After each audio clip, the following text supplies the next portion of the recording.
Welcome back to another video, guys, and today I am doing a video on HMOs, houses of multiple occupancy, why I love this strategy, and I think it's great for the BRRR strategy right now, and it's always been one of my favourite strategies in the property market. I have a very special guest, so let's go inside, have a conversation, see why he chose HMOs, and let's go.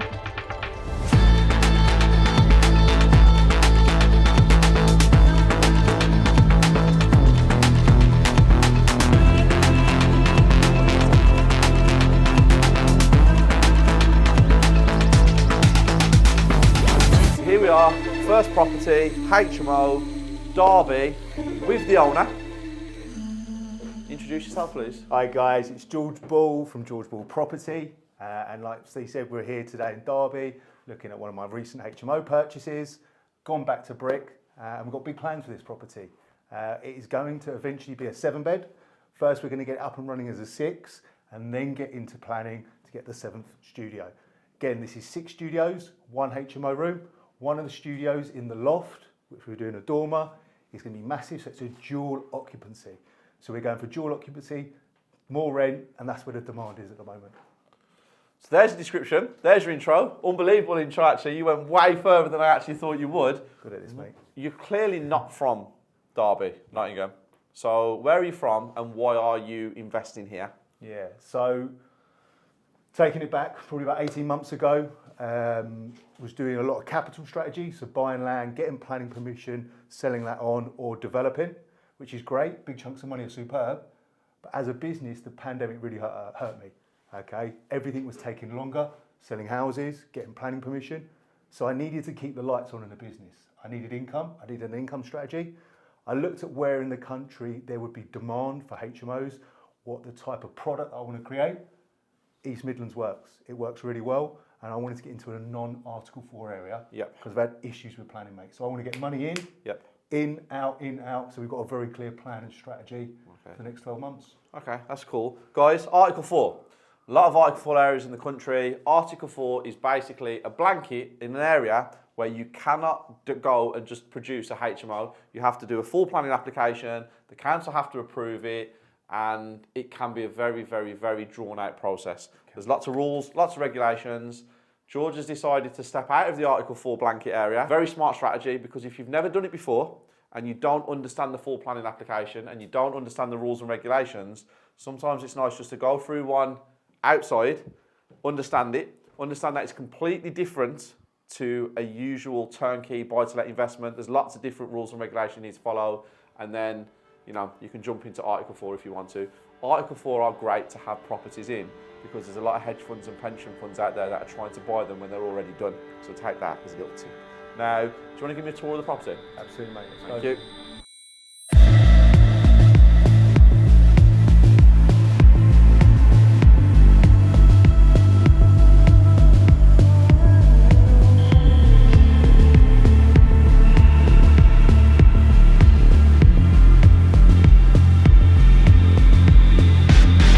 So far, so good.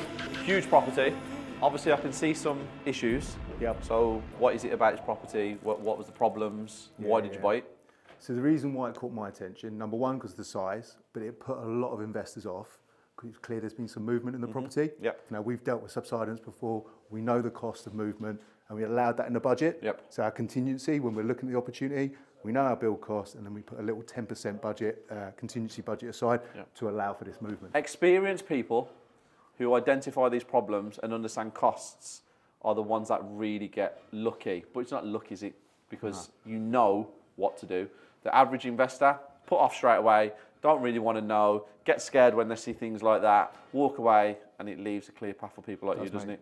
But I've been there, you've been there as well. It used to put me off until you deal with that challenge. And a lot of the time you don't know it's a challenge until it comes up in the programme. How are we going to overcome it? Yeah. Once you overcome it, you've got a solution, right? Of course. And also, there's also an opportunity for you as well, because like when these houses get listed on the market and it puts your average buyers off, there's room for negotiation then, because the person who's selling it is like, well, nobody wants to buy my property. So when someone comes in with experience and knowledge like George, they're open to discussion. 100%. Because they know the cost of getting it fixed, or some people don't know the cost of getting it fixed. So that is an advantage. Do you know what, Steve? But I use it in my negotiations. Yep. I make it clear to them, look, your home buyer's going to be put off, your average investor's going to be put off. This offer stands with cash. We can move quickly on this because we can solve this problem. Yep. I've already got my structural guys in. They've given me a report. We're happy to move on this. And that's exactly what happened. Take note, guys. Another tip. Loads of tips in this video, and you can use it to your advantage.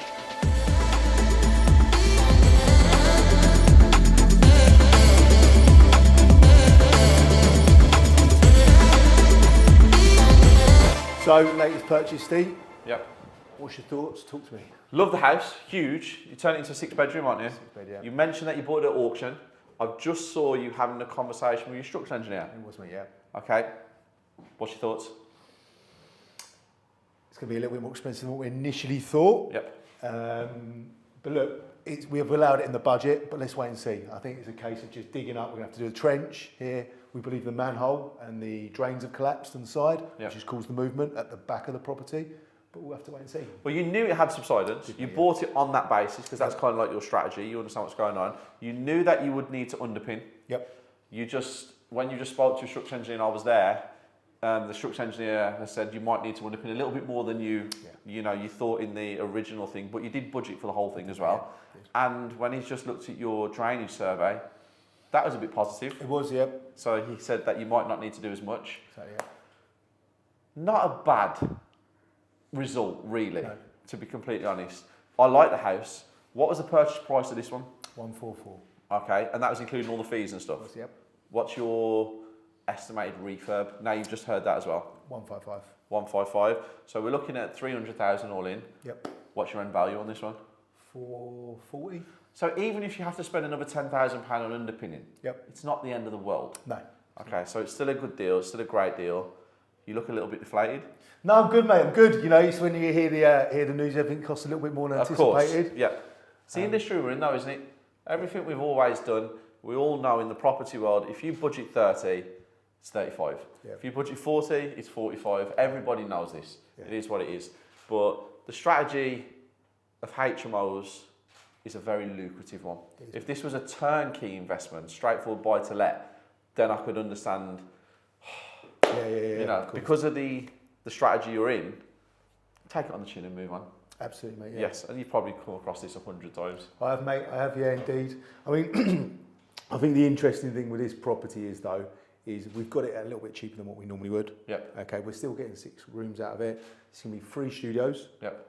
3 HMO rooms. And again, we just, like you said, we'll have to make saving elsewhere. Yes, that's what I said Simple as upstairs. that. When I heard what was going on and I could see the way the conversation was going, it was just a simple case of make savings somewhere else. Yeah.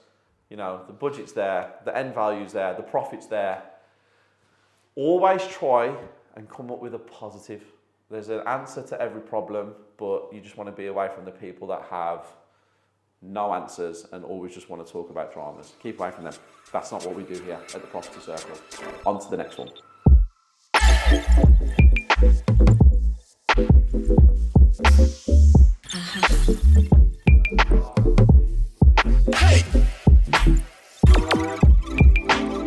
Third property.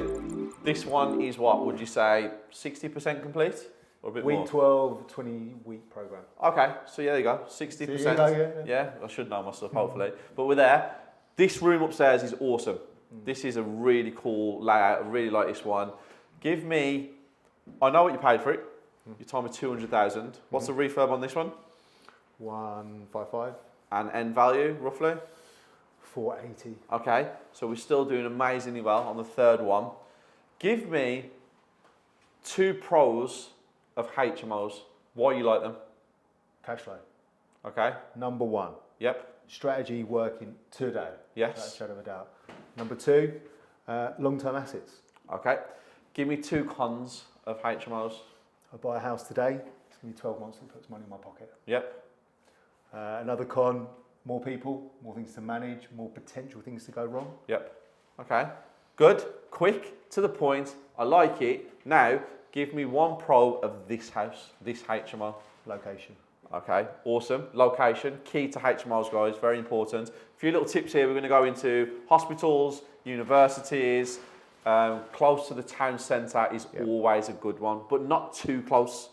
So remember that. There's a fine line. Give me a con of this house. Parking. Okay, so I just parked outside. Yep. And the van just hit my mirror as I went past. He got out and apologised. So, yeah, the parking. But all in all, how have you found the build of this one? Because you've got a contractor in, haven't you? Yeah. How have you found it? So we are 2 weeks ahead of schedule. Yep. Which is amazing for me. Remember, I don't earn a penny until this is rented out. Okay. So my biggest cost on any project, I tell the boys, I need this done quicker, pushing it. So for us, the build's been an absolute dream on this one. Touch wood. Nothing's gone wrong. Okay. Which is good. Awesome. And you know when something does go wrong? Yep. How do you deal with it? Quickly. Smartly. Exactly that. The biggest cost in any build program, I see it all the time with investors, average investors, you've got this issue, this variation. Okay, they sit, get another quote, speak to that, you've lost 2 weeks. Yep. By the time that build cost, that program is your biggest cost, you know, that time. So for me, we've got to move fast. Yeah, I agree. If there's a problem, you need a solution, and you need a solution quick. And if there is no solution to the problem, and it's going to cost you an absolute fortune, to the level of it could make or break the project, then you can stand still. But if it's something that you can't rectify without having to spend extra money, a decision needs to be made quickly, like that.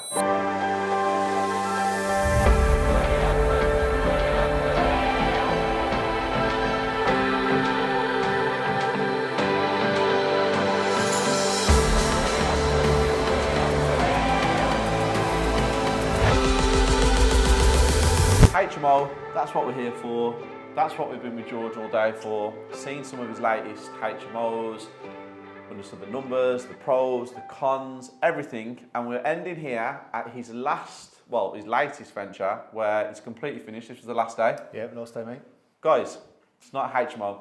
It's one of my favourite strategies, assisted sale. So take it away, George. Explain to him what you've done and what an assisted sale is, please. Yeah, absolutely. So this particular vendor, friend of a family, wanted someone that he could work alongside, tired landlord, had a few problems with the property, wanted to put it on the market, but he knew that it was in need of some repair. TLC. Yeah. He knew that the price bracket in around this area, really strong rental demand, and it would attract buy-to-let investors. But the advice from the agent was you're going to get people that are going to chip you. It's going to be low ball offers. And that's because of the condition it was in? Condition, needed renovation work, the gentleman is retired, doesn't want the hassle. Cue me. So I came in and said, the fairest way that I can do this is my business. What I'd look to do is let's get 3 independent valuations. We've got 3 independent valuations ranging from 155 to 165. We took the middle valuation. That's the contract price. I agreed to buy the property at that price. However, here's the smart part. What I said to him is I'm going to enhance the value of the property by using my build team, using my money. But I'm also going to agree if I don't complete within 6 months, I'm going to buy the house. So you've got certainty, you've got price, and you've got speed. Tick, tick, tick. 3 weeks after signing the contract, we're in, we got it done. Refurb we brought in at £25,000. This is going to go on the market at 200 as a guide. Confidence is going to go at 210. So that's 100% return on investment. This is the first assisted sale we've done in this area. Yep. But it's a strategy. If I was starting off fresh now, I'd be 100% focused on it now. Yep. Vendor expectations are still 2022 prices. They're not. We know the market slowed down. Some people aren't willing to budge on a price. Okay, I'll offer you full asking, but in return you're going to need me to let me do some work to the property. Yes. So it's a blinding strategy. Yeah, blinding strategy. 25 grand in. Yep. Gets his 25 grand out plus £25,000 potentially, hopefully, touch wood. Assisted sale, guys. You all know I've mentioned it 100 times on the channel. One of my favourite things to do. Friend of a family as well. Assisted sales work better with people you know. They work way better with people you know because obviously there is a trust there. Obviously contracts are super, super important, guys. But when you try and approach outside people who don't know you about assisted sale, straight over the head. They don't understand it. You have to explain to them. Plus you need that trust. So start with friends and family. Build it. Document it on social media. Then it can become a full-time strategy if you use your brains like George did here. And on that, just a little cherry on top. If we achieve anything over the price that I've set, being 210, once I've got my money back, I'm going to give straight back to the vendor. So if we hit 215, the vendor gets an extra 5. Yep. In return, I want a testimonial because people don't believe it. Yeah. You know? Well, that's really cool as well, the fact that you're giving him money back, because then he will tell other people. Yep. And word of mouth marketing is the best form of marketing in anyone's eyes, because it's word of mouth from people you've worked with, so it's very important. On that note, guys, we're going to end today's video. George's been a superstar, been around all his properties that are in Nottingham and Derby. We're coming back, which is really exciting, because I want to see the end products, them HMOs. George, thank you so much. Thanks so much. Massively appreciate it. And you guys, I will see you soon for another video. All right.